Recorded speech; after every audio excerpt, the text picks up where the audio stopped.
Αν θες να μάθεις για τα 7 διαφορετικά ζάρια που χρησιμοποιούμε στο D&D, καθώς και πώς να τα χρησιμοποιείς με άνεση και μπρίο, τότε αυτό εδώ το βίντεο είναι για σένα. Καλώς ήρθες στο All Against Darkness. Είμαι ο Σταύρος και αυτό εδώ είναι το απλά D&D. Μια εκπομπή μέσα από την οποία θα μάθουμε το παιχνίδι και τους κανόνες του. Το κύριο ζάρι του D&D είναι το D20, ένα 20πλευρο ζάρι. Το D μπροστά από το D20 έρχεται από την αγγλική λέξη dice, οπότε όταν λέμε D20 εννοούμε ένα 20πλευρο ζάρι. Τα περισσότερα roll στο παιχνίδι συμβαίνουν με αυτό το ζάρι. Συνήθως όταν προσπαθείς να πετύχεις κάτι με το χαρακτήρα σου και ο DM πιστεύει ότι υπάρχει πιθανότητα επιτυχίας ή αποτυχίας. Όσο μεγαλύτερη ζαριά, τόσο το καλύτερο και τόσες μεγαλύτερες πιθανότητες να πετύχεις, όσο μικρότερη υπάρχει κίνδυνος αποτυχίας. Άρα το 20 είναι το καλύτερο ζάρι που μπορείς να φέρεις και το 1 είναι το χειρότερο. Πάμε λοιπόν να δούμε ένα παράδειγμα. Με τους συντρόφους σου ακολουθάτε μια φιγούρα η οποία έχει όλες τις απαντήσεις στα ερωτήματα που ψάχνετε. Ξαφνικά στρίβει ένα σοκάκι, ακολουθείτε γρήγορα και τη στιγμή που είστε στο σοκάκι το μόνο που βλέπετε είναι μία διέξοδο. Αποφασίζεις λοιπόν εσύ, σαν σπίρτο της ομάδας, να ψάξεις για μυστικές εισόδους. Και εκεί ο DM σου λέει: θέλω να μου ρίξει ένα D20 investigation. Αντιθέτως, δεν θα ρίξει ζάρι για να δεις αν ο χαρακτήρας σου μπορεί να ανέβει τις σκάλες χωρίς να σκοντάψει, αν μπορεί να φάει μια μπουκιά φαΐ χωρίς να πνιγεί, γιατί τότε μάλλον θα ρίχναμε μόνο ζάρια και δεν θα παίζαμε καθόλου. Ευτυχώς για σένα, το ζάρι και η οργή του DM δεν είναι τα μόνα πράγματα που ορίζουν την επιτυχία ενός D20 τεστ. Υπάρχουν κάποια πράγματα που ο χαρακτήρας σου είναι καλός ή είτε είναι πάρα πολύ κακός. Αυτά ορίζονται από τα 6 ability scores, τα οποία βρίσκονται στο character sheet σου. Strength, Dexterity, Constitution, Intelligence, Wisdom και Charisma. Τώρα, αν αυτά που είπα δεν σου βγάλανε κανένα νόημα, καλύτερα να πας σε ένα από τα προηγούμενα βιντεάκια που εξηγούμε ακριβώς τι είναι τα ability scores και πώς μπορείς να τα χρησιμοποιήσεις. Εκτός από το D20, υπάρχουν 5 ακόμα ζάρια που μπορείς να χρησιμοποιήσεις στο Dungeons and Dragons. D4, D6, D8, D10 και D12. Η πιο συχνή χρήση αυτών των ζαριών είναι για να προκαλέσεις κάποια ζημιά σε κάποιον αντίπαλο και να του αφαιρέσεις πόντους ζωής. Διαφορετικά όπλα και ξόρκια χρησιμοποιούν και διαφορετικά ζάρια. Για παράδειγμα, ένα στιλέτο χρησιμοποιεί D4, ένα super τσεκούρι χρησιμοποιεί D12 και ένα fireball χρησιμοποιεί 8D6. Πάει, τον έκαψες. Περιμένω. Το νούμερο μπροστά από το D, όπως στην περίπτωση του πυρόμπαλου που είναι 8D6, συμβολίζει τα πόσα ζάρια αυτού του είδους πρέπει να ρίξεις. 8D6 λοιπόν συμβολίζει 8 ζάρια D6, εξάπλευρα, τα οποία τα κουνάς καλά και τα μολάς και γίνεται η έκρηξη. Αφού λοιπόν ρίξεις πρώτα ένα 20πλευρο ζάρι για να δεις αν η επίθεση σου πέτυχε, τότε χρησιμοποιείς ένα από τα υπόλοιπα ζάρια για να κάνεις πόντους ζημιάς. Παρ' όλα αυτά υπάρχουν και ζάρια που γιατρεύουν. Χρησιμοποιούν τα ίδια ζάρια, αλλά από σένα εξαρτάται αν θες να γιατρέψεις τους συντρόφους σου ή να κάψεις τους αντιπάλους σου. Σε κάθε περίπτωση, το μόνο που έχω να πω είναι ότι η καλύτερη άμυνα είναι η επίθεση. Οι πιο σπάνιες ζαριές που μπορεί να ρίξεις στο παιχνίδι είναι αυτές του D100 και του D3. Αν έχεις ήδη προμηθευτεί κάποιο σετ με ζάρια, θα δεις ότι δεν υπάρχει ούτε D100 ούτε D3 μέσα στη συλλογή των 7 ζαριών που σου βρίσκονται.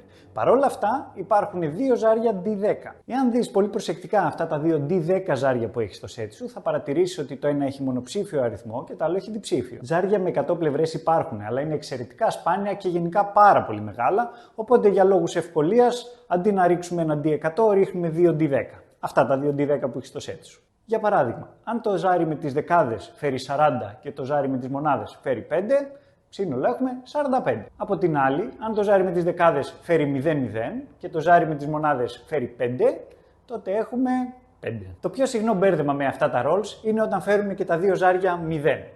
Όταν τα ρίχνουμε ξεχωριστά αυτά τα ζάρια, το 0 είναι το 10. Αλλά όταν τα ρίχνουμε μαζί και φέρουμε 0-0-0, φέραμε 0 ή 100.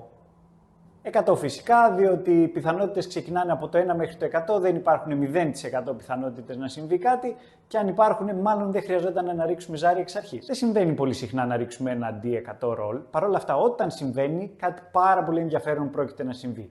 Συνήθως τα απολαμβάνουμε, αν και δεν είναι υπέρ μας. Για το D3 τώρα, αν είσαι πάρα πολύ μερακλής, μπορείς να πας να ψάξεις ένα τρίπλευρο ζάρι. Παρ' όλα αυτά, αν είσαι σαν και εμάς, απλό παιδί του λαού, παίρνεις ένα D6 ζάρι, το ρίχνεις, διαιρείς το αποτέλεσμα δια του 2, το στρογγυλοποιείς προς τα πάνω και έχεις το αποτέλεσμα που θες. Παράδειγμα, φέρνω 3, δια του 2 1,5, στρογγυλοποίηση προς τα πάνω 2, άρα έφερα 2, 2 στα 3. Success! Στο Dungeons and Dragons υπάρχουν 3 διαφορετικά D20 tests τα οποία θα χρειαστεί να ρίξει ζάρι. Τα ability checks, τα saving throws και τα attack rolls. Και τα 3 αυτά ακολουθούν την ίδια διαδικασία. Βήμα 1. Ρίχνουμε το 20πλευρο ζάρι. Όσο μεγαλύτερο το αποτέλεσμα, τόσο περισσότερες πιθανότητες να πετύχουμε. Βήμα 2. Προσθέτουμε τα modifiers. Είτε είναι ability modifiers, είτε είναι proficiency bonuses, είτε είναι κάποιο bonus άλλο ή penalty που προκύπτει λόγω κάποιου effect. Σε κάθε περίπτωση τα προσθέτει στο συνολικό αποτέλεσμα του D20. Καλύτερα να πας να δεις ένα παλιότερο βιντεάκι στο οποίο εξηγούμε ακριβώς πώς λειτουργούν τα ability modifiers, πώς βγαίνουν και πώς υπολογίζονται. Τρίτο και τελευταίο βήμα, συγκρίνουμε το συνολικό αποτέλεσμα που φέραμε μόλις με τον βαθμό δυσκολίας που έχει θέσει ο DM. Ο αριθμός που ορίζει ο DM και συμβολίζει αν πέτυχε ένα ability check ή ένα saving throw ονομάζεται difficulty class. Μπορεί να το δεις ως DC, αλλά αυτό που σημαίνει είναι απλά βαθμός δυσκολίας. Αν το σύνολο της ζαριάς μας μαζί με το modifier είναι μεγαλύτερο από το στόχο που έχει θέσει ο DM, τότε συγχαρητήρια, πετύχαμε. Αν είναι μικρότερο, αποτύχαμε. Αν είναι ισοβαλία,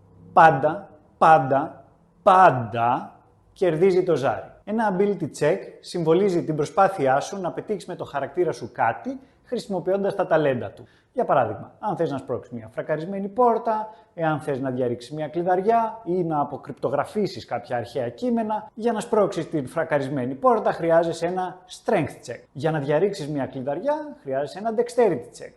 Για να αποκρυπτογραφήσεις αρχαία κείμενα χρειάζεσαι κάποιο intelligence check. Σε αντίθεση με τα ability checks, τα οποία είναι κάτι που εσύ ορίζεις και εσύ προσπαθείς να πετύχεις κάτι, τα saving throws δεν τα διαλέγεις. Αυτά διαλέγουν εσένα. Αντιθέτως, ένα saving throw ορίζει την προσπάθειά σου να αντισταθείς σε κάτι το οποίο συμβαίνει σε εσένα. Να αποφύγεις μια έκρηξη ή να αντισταθείς στην επιρροή ενός δηλητηριώδους αερίου που έχει μπει στα ρουθούνια σου. Το όνομα του saving throw περιγράφεται συνήθως με το ability το οποίο πρέπει να χρησιμοποιήσεις για να φέρεις τη ζαριά, όπως και στα ability checks. Παράδειγμα, Constitution saving throw, Dexterity saving throw. Μπορείς παρόλα αυτά, αν θες να αποτύχεις οικειοθελώς το saving throw, να το κάνεις. Γιατί άλλωστε να αποφύγεις την έκρηξη, οι cool τύποι δεν φεύγουν ποτέ από μια έκρηξη. Οι τυπικές δυσκολίες ξεκινάνε από το 5 σαν κάτι πάρα πολύ εύκολο, 10 εύκολο, 15 μέτριας δυσκολίας, 20 δύσκολο, 25 πάρα πολύ δύσκολο και 30 σχεδόν ακατόρθωτο.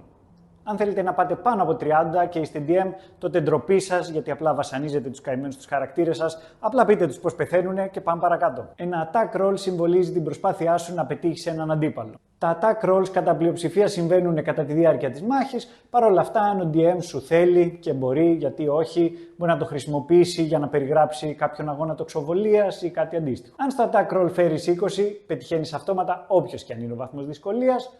Από την άλλη, αν φέρεις άσο, αποτυγχάνεις αυτόματα, ακόμα και αν προσθέτοντας τα ability modifiers ξεπερνούσες το βαθμό δυσκολίας. Στα πλαίσια του παιχνιδιού, αυτό ορίζεται ως critical success και critical failure και ισχύει μόνο για τα attack rolls, σε αντίθεση με τα saving throws και τα ability checks, που ό,τι φέρεις στο σύνολο το συγκρίνεις άσχετα με τον αριθμό που φέρνεις στο ζάρι. Όσον αφορά τα ξόρια τα οποία μπορεί να χρειάζονται ένα attack roll, αυτό ορίζεται συνήθως από το class το οποίο παίζεις, οπότε για παράδειγμα αν είσαι wizard ρίχνεις με intelligence, αν είσαι βάρδος ρίχνεις με charisma, αν είσαι δρυΐδης με wisdom. Ο αριθμός που ορίζει αν πετυχαίνει ένα attack roll ονομάζεται armor class, μπορεί να το δει συχνά και ως AC, και συνήθως είναι ένας αριθμός που περιγράφεται στα στατιστικά κάποιου χαρακτήρα ή κάποιου πλάσματος. Το AC του δικού σου χαρακτήρα ορίζεται συνήθως από την πανοπλία που μπορεί να φοράει. Εάν δεν φοράει πανοπλία, τότε είναι σταθερό και είναι 10 συν το Dexterity modifier που έχει. Κάποια spells ή classes μπορεί να σου δίνουν την επιλογή και ενός δεύτερου AC.